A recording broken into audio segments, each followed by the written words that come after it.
ओम नमो भगवते वासुदेवाय। ओम नमो भगवते वासुदेवाय। ओम नमो भगवते वासुदेवाय। शिल प्रभुपाद की जय। गुरु गौरांग की जय। आज हम श्रीमद् भागवतम के प्रथम स्कंद से तीसरे अध्याय का श्रवण करेंगे। इस अध्याय का शीर्षक है समस्त अवतारों के स्तोत्र श्री कृष्ण।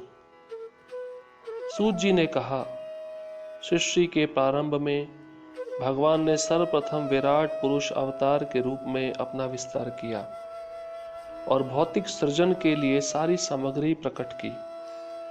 इस प्रकार सर्वप्रथम भौतिक क्रिया के 16 तत्व उत्पन्न हुए। यह सब भौतिक ब्रह्मांड को उत्पन्न करने के लिए किया गया। पुरुष के एक अंश ब्रह्मांड के जल के भीतर लेटते हैं। उनके शरीर के नाभि सरोवर से एक कमल नाल अंकुरित होता है और इस नाल के ऊपर खिले कमल पुष्प से ब्रह्मांड के समस्त शिल्पियों के स्वामी ब्रह्मा प्रकट होते हैं। ऐसा विश्वास किया जाता है कि समस्त ब्रह्मांड के ग्रह मंडल पुरुष के विराट शरीर में स्थित हैं, किंतु उन्हें सर्जित भौतिक अवयवों से कोई सरोकार नहीं होता। उनका शरीर नित्य आध्यात्मिक अस्तित्वमय है, जिसकी कोई तुलना नहीं है। भक्तगण अपने विमल पूर्ण नेत्रों से उस पुरुष के दिव्य रूप का दर्शन करते हैं, जिसके हजारों हजार पांव, जंघाएं, भुजाएं तथा मुख हैं और सबके सब अद्वितीय हैं। उस शरीर में हजारों सिर, आंखें, कान तथा नाक होते हैं। वह हजारों मुकुटों तथा चमकते कुंडलों से अलंकृत है और मालाओं से सजाए गए हैं।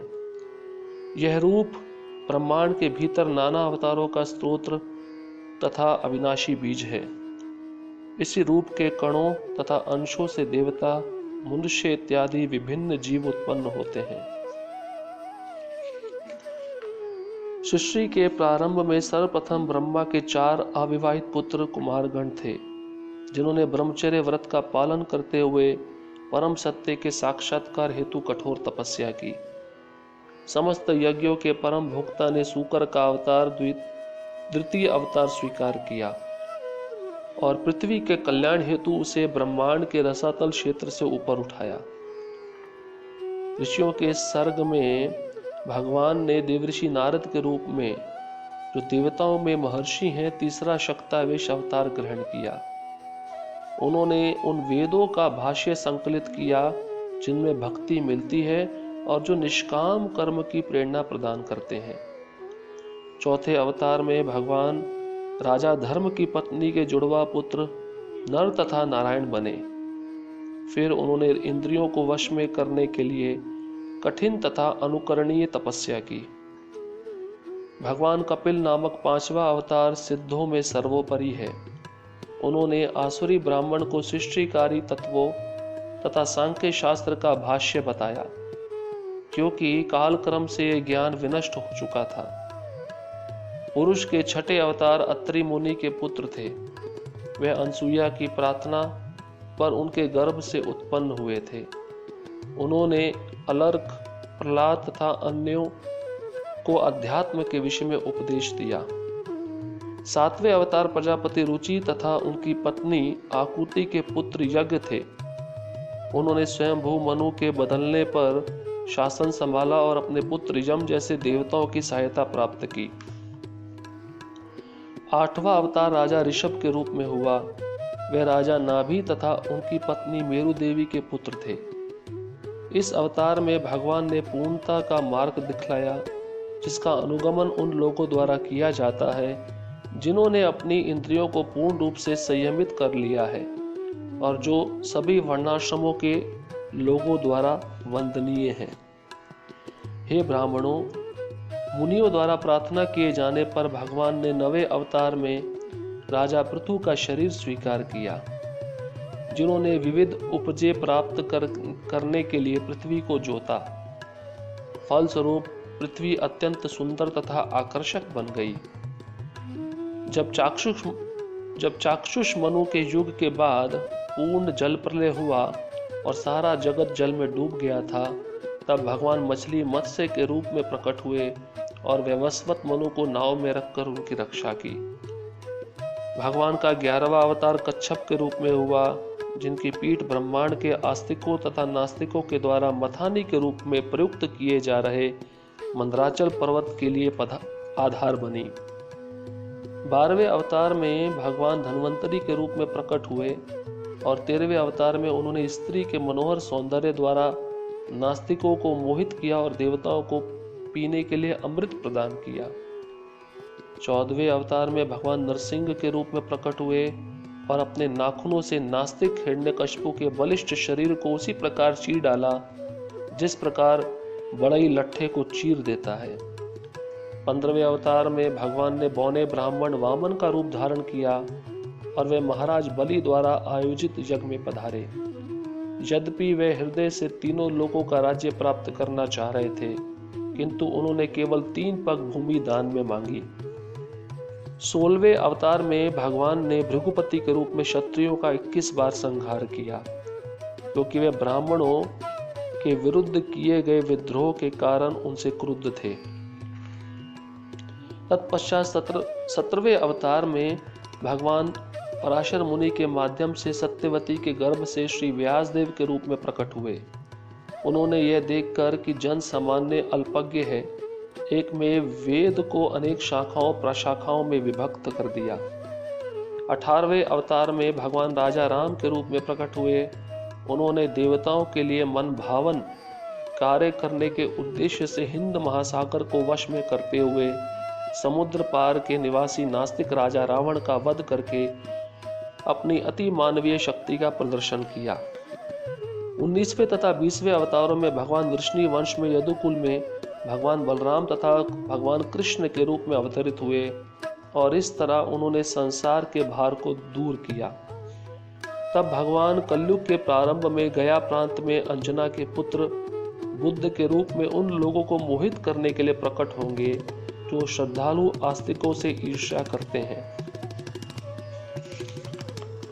तत्पश्चात सृष्टि के सर्वे सर्वा भगवान 2 युगों के संधि काल में कल्कि अवतार के रूप में जन्म लेंगे और विष्णु यशा के पुत्र होंगे।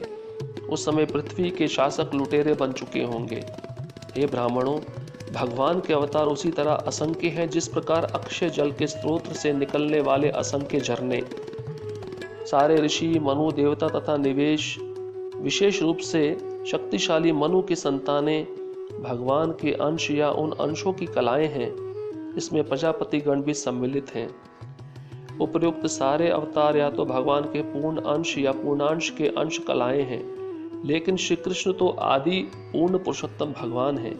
वे सब विभिन्न लोकों में नास्तिकों द्वारा उपद्रव किए जाने पर प्रकट होते हैं। भगवान आस्तिकों की रक्षा करने के लिए अवतरित होते हैं।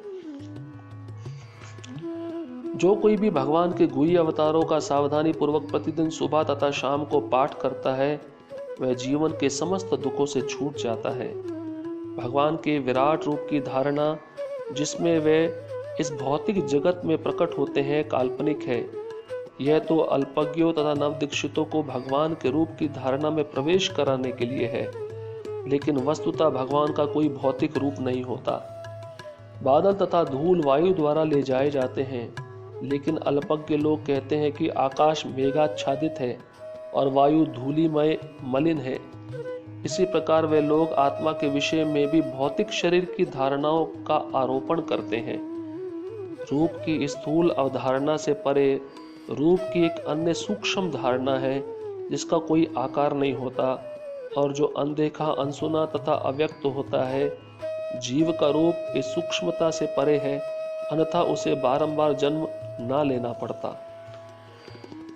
जब कभी मनुष्य आत्म साक्षात्कार द्वारा यह अनुभव करता है कि स्थूल तथा सूक्ष्म दोनों शरीरों का शुद्ध आत्मा से कोई सरोकार नहीं, उस समय वह अपना तथा साथ ही साथ भगवान का दर्शन करता है। यदि माया का शमन हो जाता है और यदि भगवत कृपा से जीव ज्ञान से संपन्न हो जाता है तो उसे तुरंत आत्म साक्षात्कार का प्रकाश प्राप्त होता है और वह अपनी महिमा में प्रतिष्ठित, महिमा मंडित हो जाता है। इस प्रकार विद्वान पुरुष उस अजन्मा तथा अकर्ता के जन्मों तथा कर्मों का वर्णन करते हैं। जो वैदिक साहित्य के लिए भी ज्ञेय नहीं है, वे हृदयेश हैं। जिनके कर्म सदैव निष्कलुष होते हैं, वे भगवान 6 इंद्रियों के स्वामी हैं और 6 ऐश्वर्यों के साथ सर्वशक्तिमान हैं। वे दृश्य ब्रह्मांडों की सृष्टि करते हैं, उनका पालन करते हैं और अंश मात्र भी प्रभावित हुए बिना उनका संहार करते हैं। वे समस्त जीवों के भीतर विद्यमान रहते हैं और सदैव स्वतंत्र होते हैं। मूर्ख मनुष्य अपने अल्प ज्ञान के कारण भगवान के रूपों, नामों तथा कर्मों की दिव्य प्रकृति को नहीं जान पाते, क्योंकि वे तो किसी नाटक में एक पात्र की तरह कार्य कर रहे होते हैं। ना ही ऐसे मनुष्य अपने तर्क या अपनी वाणी द्वारा भी ऐसी बातों को व्यक्त कर सकते हैं। जो बिना हिचक के अबाध रूप से अपने हाथों में रथ का चक्र धारण करने वाले भगवान के चरण कमलों की अनुकूल सेवा करता है, वही इस जगत के सृष्टा की पूर्ण महिमा, शक्ति तथा दिव्यता को समझ सकता है।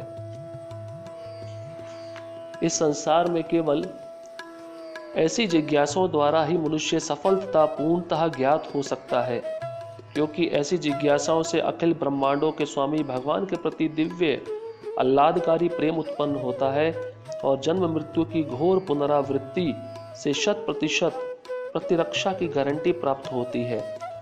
यह श्रीमद् भागवत भगवान का साहित्य अवतार है, जिसे भगवान के अवतार वेद व्यास ने संकलित किया है। यह सभी लोगों के परम कल्याण के निमित्त है और यह सभी तरह से सफल, आनंदमय तथा परिपूर्ण है। स्वरूप सिद्धों में अत्यंत सामान्य श्री व्यास देव ने समस्त वैदिक वाङ्मय तथा ब्रह्मांड के इतिहासों का सार निकालकर इसे अपने पुत्र को प्रदान किया। व्यासदेव के पुत्र सुखदेव गोस्वामी ने अपनी पारी में महाराज परीक्षित को भागवत सुनाई, जो तब निर्जल तथा निराहार रहकर मृत्यु की प्रतीक्षा करते हुए गंगा नदी के तट पर ऋषियों से घिरे बैठे हुए थे।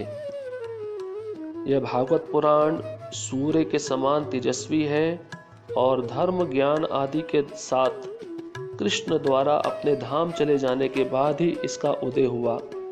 जिन लोगों ने कलयुग में अज्ञान के गहन अंधकार के कारण अपनी दृष्टि खो दी है, उन्हें इस पुराण से प्रकाश प्राप्त होगा।